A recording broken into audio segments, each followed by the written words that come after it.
Hello दोस्तों, आपका apex learning with Suraj study channel पे एक बार फिर से स्वागत है।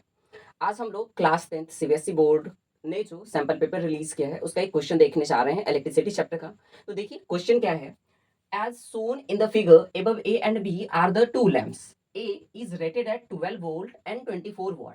ठीक है, यहाँ पे हमको ए और बी जो है वो क्या दिखाया गया है, दो लैंप दिखाया गया है।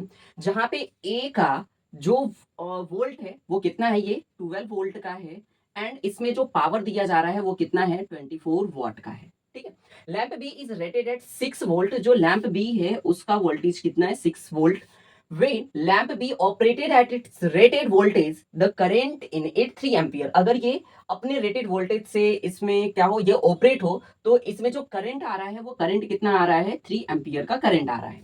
The value of R1 and R2 are chosen so that both lamps operated at their rated voltage. ठीक है, तो ये गिवन इंफॉर्मेशन के बेसिस पे हमको क्या करना है, ये नीचे जो 4 क्वेश्चन पूछे गए उसके आंसर देने। तो देखिए फर्स्ट क्वेश्चन क्या कह रहा है, calculate the current in lamp A. ये जो हमारा लैंप ए है उसमें कितना करंट पास हो रहा है ये हमको पता करना है। सबसे पहले आपको ये पता होना चाहिए कि ये दोनों क्या है, पैरेलल सीरीज में जोड़े गए हैं। पैरेलल सीरीज में जब जोड़े गए हैं तो क्या होता है, यहाँ पे करंट डिफर होंगे, है ना। करंट क्या होंगे, डिफरेंट होंगे। मतलब ए में जाने वाला करंट यहाँ से क्या होगा, कोई और होगा। यहाँ से जाने वाला बी में जो करंट होगा उसका वैल्यू कुछ और होगा। तो हमको इस लैंप एक में कितना करंट पास हो रहा है ये हमको पता करना है। तो इसका जो सॉल्यूशन है ये आपको पता होगा कि एक फॉर्मूला पढ़ाया जाता है इलेक्ट्रिसिटी चैप्टर में। अगर आपके स्कूल में हो गया होगा तो आपको पता होगा, नहीं होगा तो आगे पढ़ाया जाएगा। तो वो फॉर्मूला क्या होता है, पावर इज इक्वल टू, जिसको पी से दिखाते हैं, पावर इज इक्वल टू होता है वी इंटू आई, मतलब वोल्टेज इंटू करंट। ठीक है, तो देखिए हमको ए के लिए कैलकुलेट करना है। तो ए में जो वोल्टेज उसको हम लोग V1 मान लेते हैं, जो करंट पास हो रहा है उसको मान लेते हैं कि I1 करंट पास हो रहा होगा।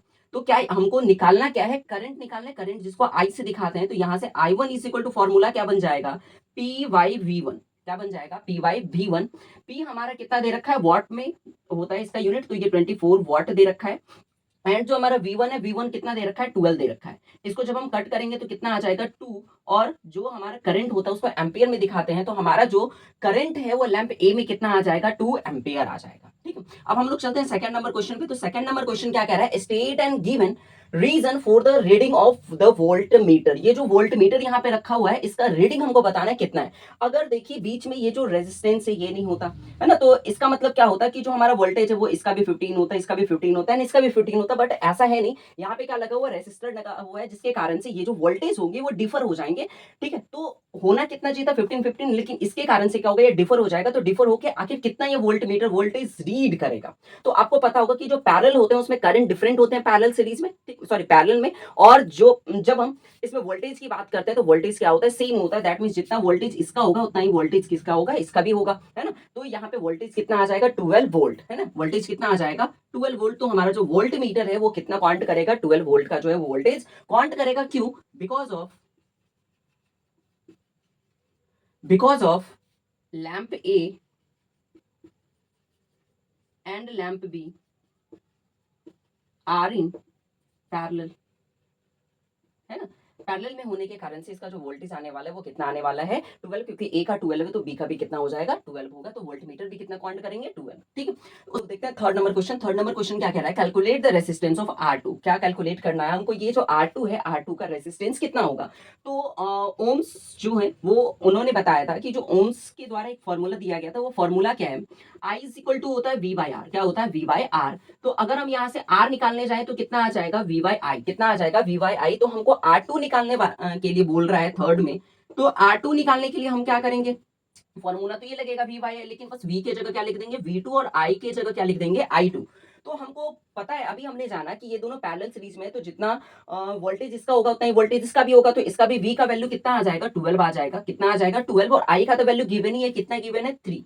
कितना गिवन है, 3। अब देखिए यहाँ पे 12 यूज नहीं कर सकते हैं, क्यों नहीं कर सकते हैं, रीजन समझिए कि इसका जब ये दोनों मिला करके ना 12 वोल्ट है तो इसका 6 वोल्ट है। दैट मींस इसका कितना हो जाएगा, 6 वोल्ट। क्योंकि इसमें 12 जा रहा है तो इसमें भी 12 जाएगा। तो इसका 6 वोल्ट है तो इसका भी कितना हो जाएगा, 6 वोल्ट। कितना हो जाएगा, ये 6 वोल्ट जो है वो वोल्टेज ले रहा होगा ये रेसिस्टेंस। दैट मींस यहाँ पे हम 12 यूज नहीं करेंगे, कितना करेंगे, 6। इस बात का आप ध्यान रखिएगा, अदरवाइज ये मिस्टेक हो जाएगा। ठीक है, तो जब इसको कट करेंगे तो कितना आ जाएगा, 2। और रेसिस्टेंस को हम लोग ओम में लिखते हैं, ओमेगा साइन के साथ, तो इसको ओमेगा साइन के साथ दिखा दिए, तो रेजिस्टेंस कितना आ गया 2 ओम आ गया। ठीक है, अब हमारा एक लास्ट क्वेश्चन है जो कि इसमें गिवन था, वो क्या है, find the value of resistance R1। अब हमको क्या निकालना है, R1, तो फिर से फॉर्मूला वही लगेगा, क्या, V1 बाई I1 कितना हो जाएगा, V1 बाई I1। अब एक चीज गौर कीजिए कि इसका 3 एम्पियर इसमें करंट पास हो रहा है, और इसमें कितना हमने कैलकुलेट किया कि 2 एम्पियर का करंट पास हो रहा है। तो जो पैरेलल होता है, पैरेलल में दोनों को ऐड कर देंगे तो करंट दोनों का जो आ रहा होगा वो सेम आ रहा होगा, कितना, 2 और 3 कितना हो जाएगा, 5 एम्पियर का करंट आ रहा होगा। इससे भी होकर के पास जब होगा तो यहाँ पे भी कितना आ जाएगा, 5 एम्पियर का ही करंट आ रहा होगा, है ना।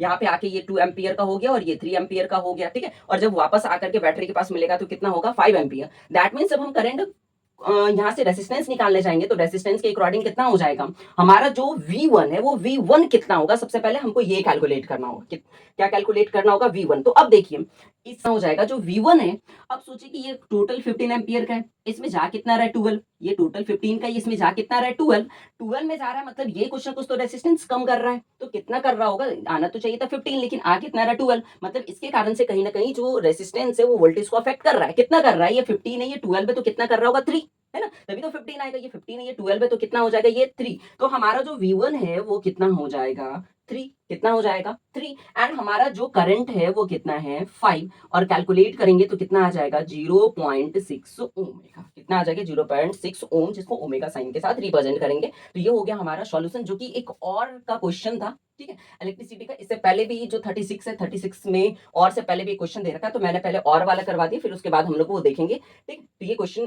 का ही एक अच्छा क्वेश्चन था जिसको हमने इस वीडियो में सॉल्व किया। ठीक है, और ऐसे ही जितने भी अच्छे अच्छे क्वेश्चन है या जो भी सैंपल पेपर में क्वेश्चन पूछे गए, ये सारा सॉल्यूशन आपको 1 बाय 1 करके प्रोवाइड कर दिए जाएंगे apex learning with Suraj study channel पे। तो हमारे चैनल के साथ जुड़े और अपने नॉलेज को एनहांस करें। Thank you, have a nice day.